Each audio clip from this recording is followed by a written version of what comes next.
I stood in front of the ornate church mirror, adjusting my maid of honor dress and mentally calculating the exact amount my parents had stolen from my savings account.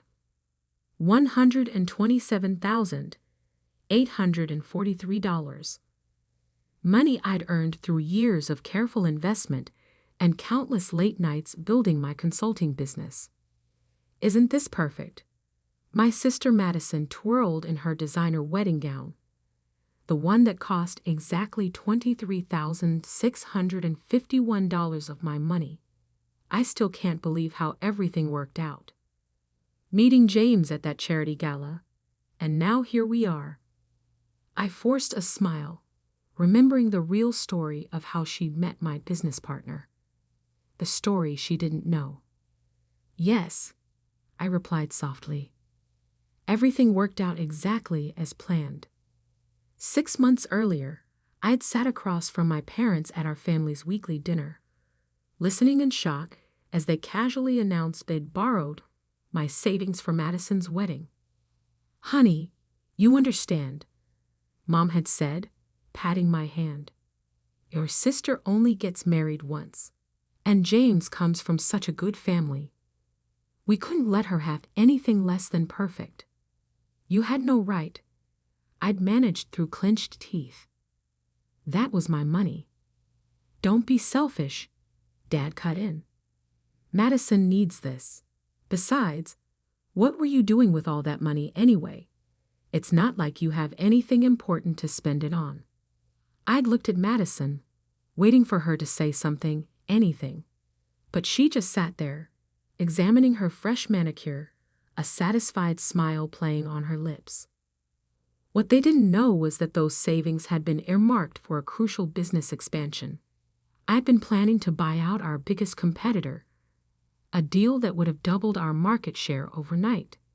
"I can't believe you're being so dramatic about this," Madison had sighed. "It's not like you have a wedding to save for. When was your last date anyway?"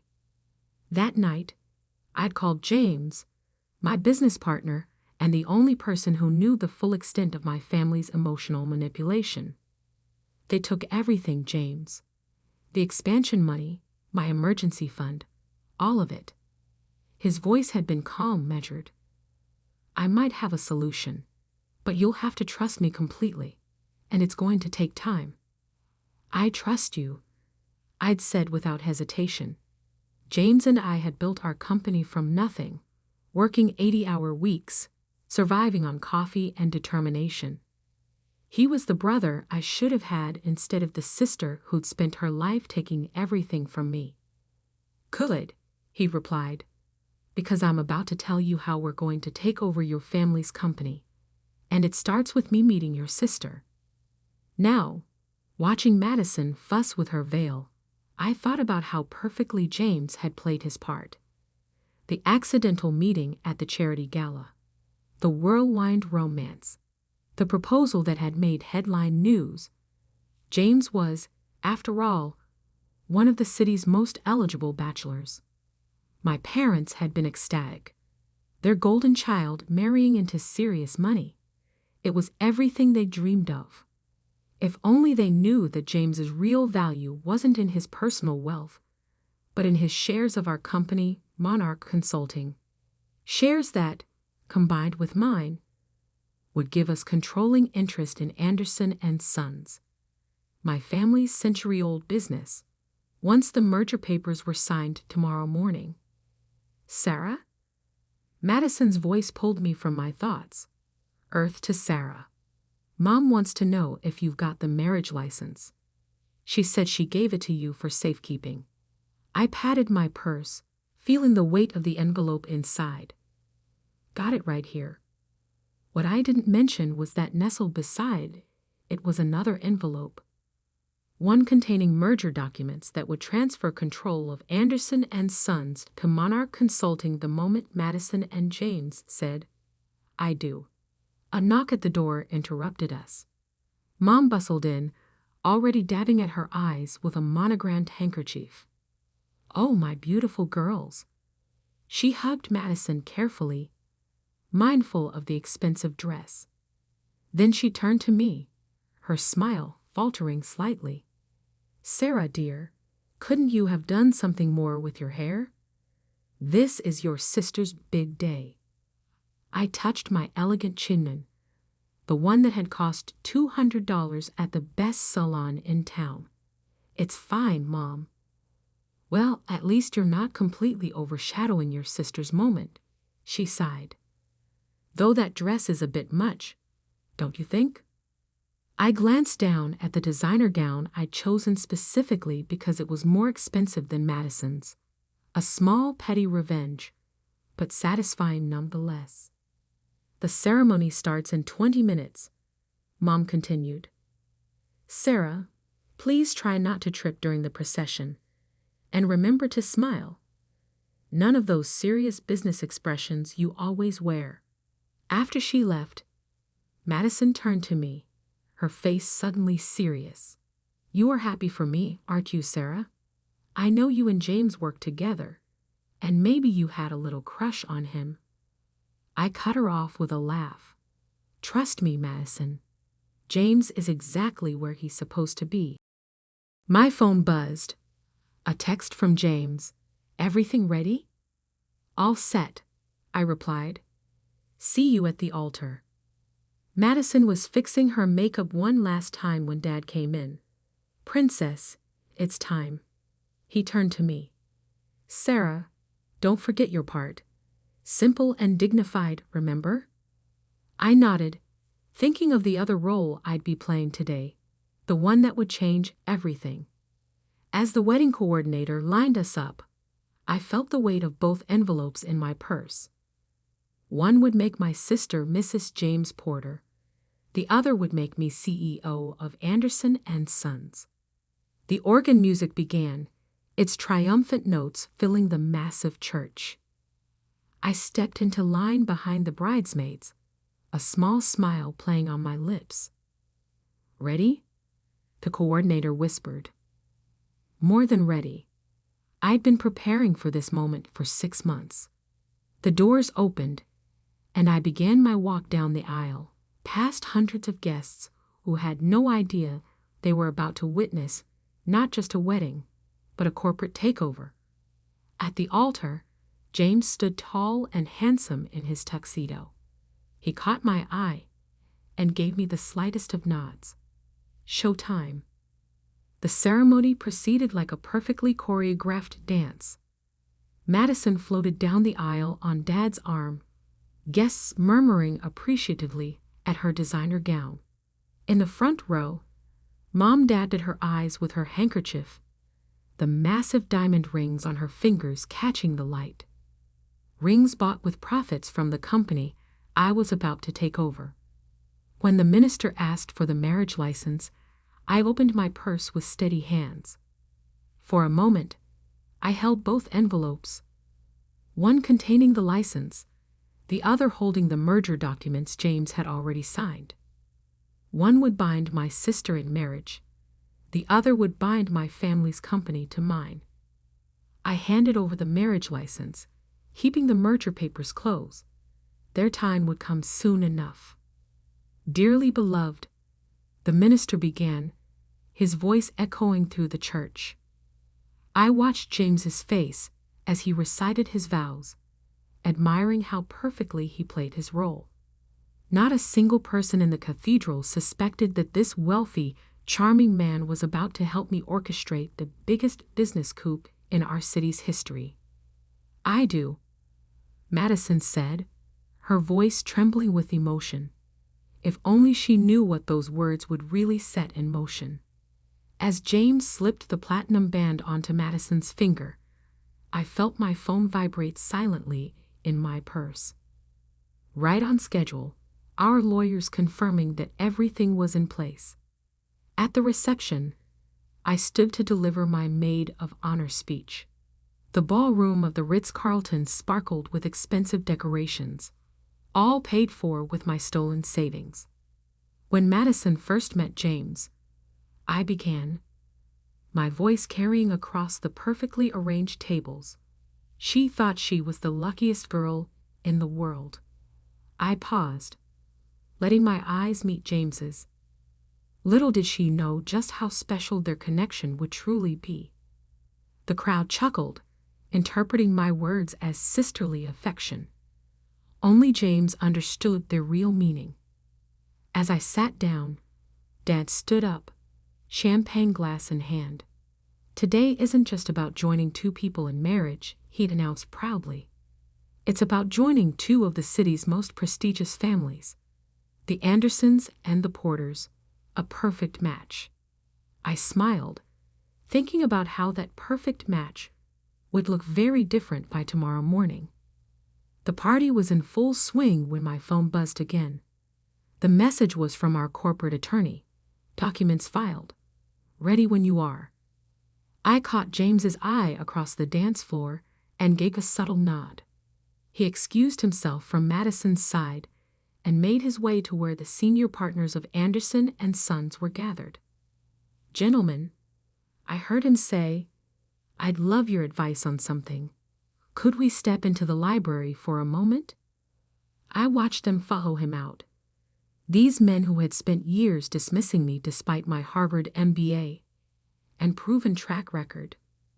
These men who had supported my father's decision to make Madison a vice president straight out of college while I built my own company from scratch. 20 minutes later, I entered the library to find exactly what I expected, a room full of pale-faced men holding copies of the merger documents. This is impossible. My father's voice shook as he looked up from the papers. "James, what is this?" "That," I said, stepping forward, "is a legally binding merger agreement between Monarch Consulting and Anderson and Sons.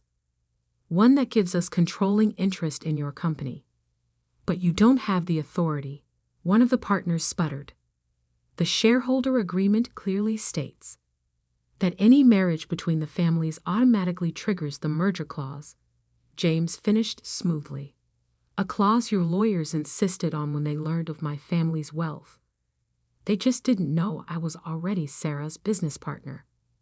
Dad's face had turned an alarming shade of red.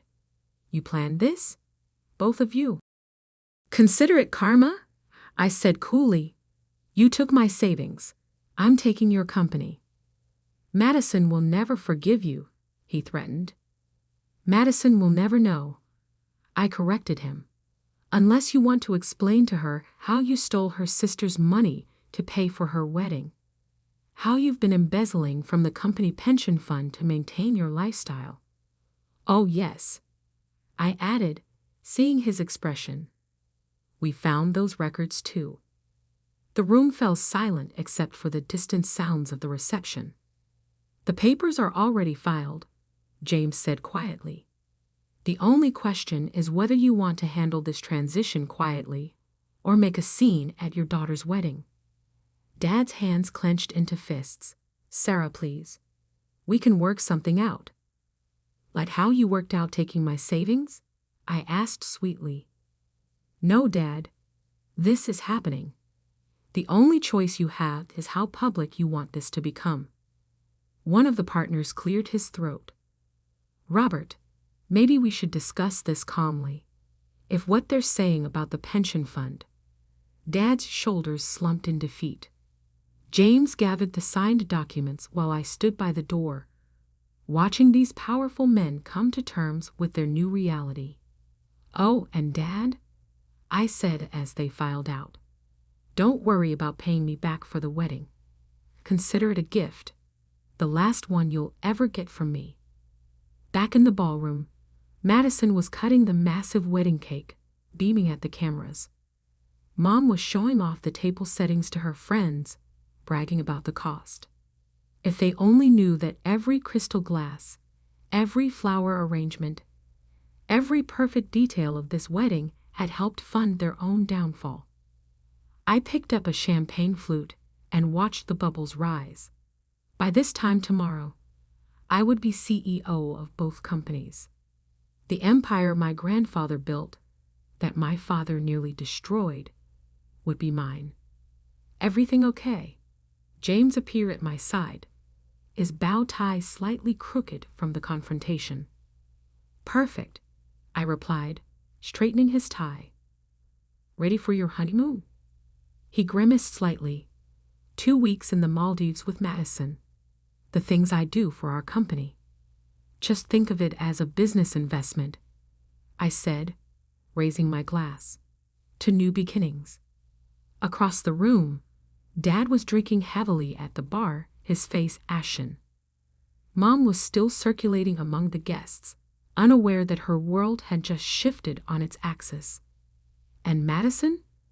She was exactly where she'd always been, the center of attention, basking in her perfect moment, completely oblivious to the storm about to break.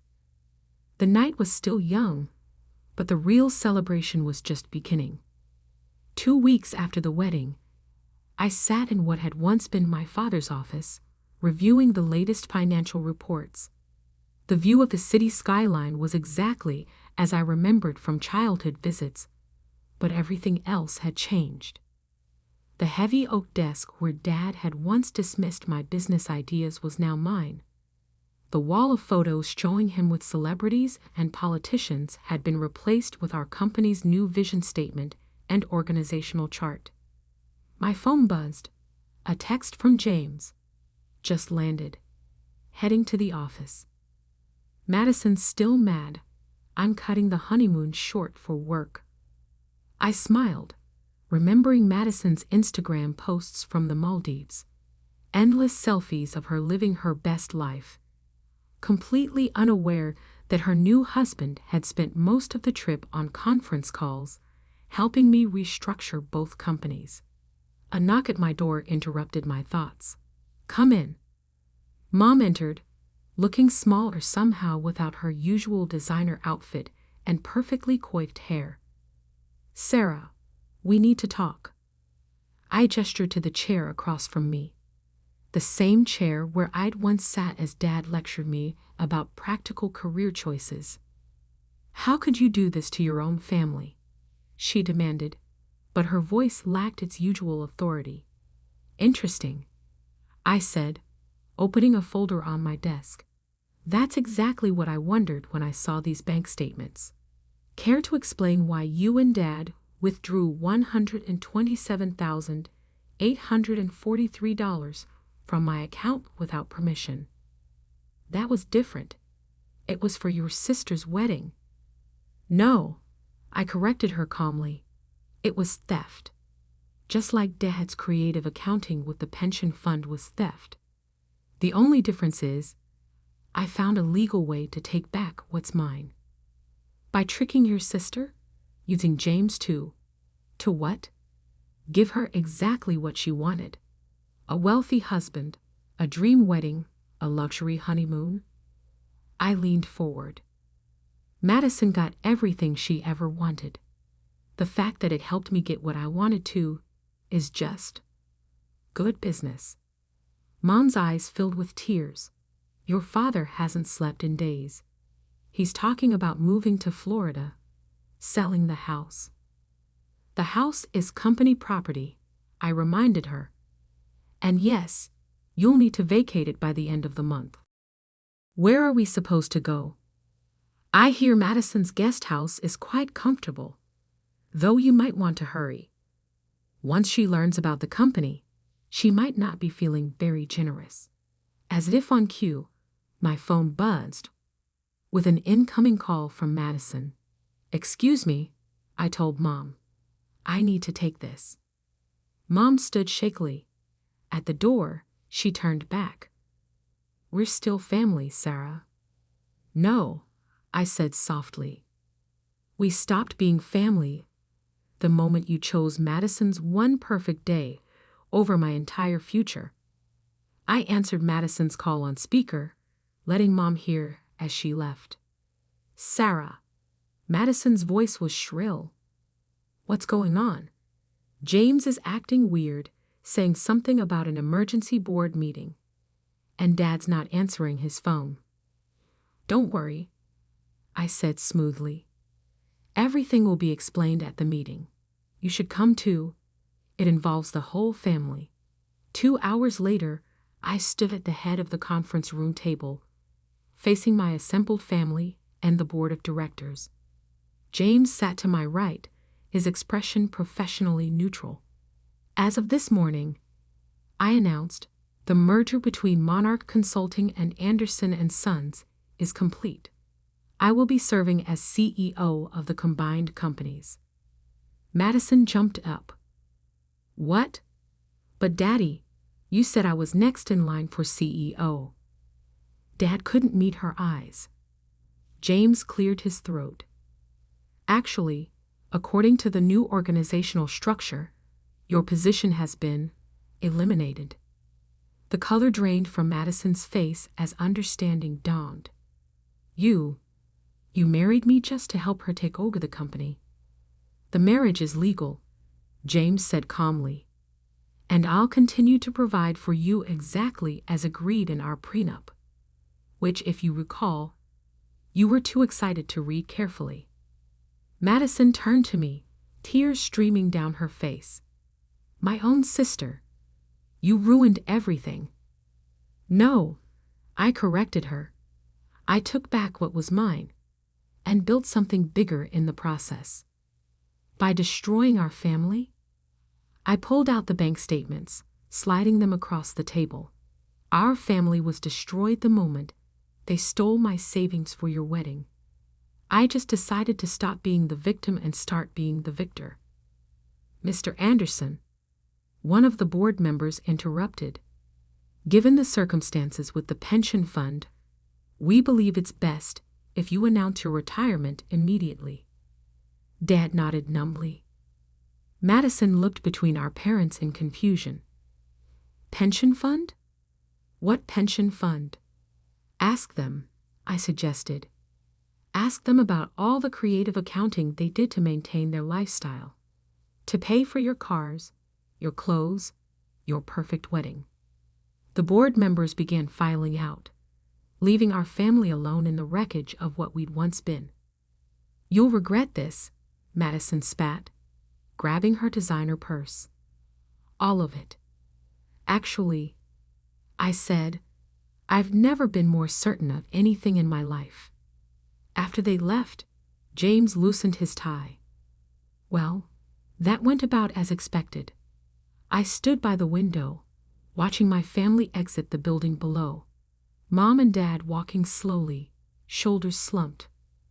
Madison storming ahead, already on her phone, probably calling her friends to complain about her evil sister. Any regrets? James asked quietly. I thought about years of being second best, of working twice as hard for half the recognition, of having my dreams dismissed and my savings stolen. Just one, I replied. That I didn't do this sooner. 1 year later, I stood in the same spot, but the view was different. Under my leadership, the merged company had doubled its market share. The pension fund had been fully restored, the corporate culture transformed. My phone buzzed with a text from Madison. Heard about the company's success. Ready to talk? I deleted it without responding. Some bridges weren't meant to be rebuilt. James appeared in my doorway. Board meeting in 5. Ready to show them the expansion plans?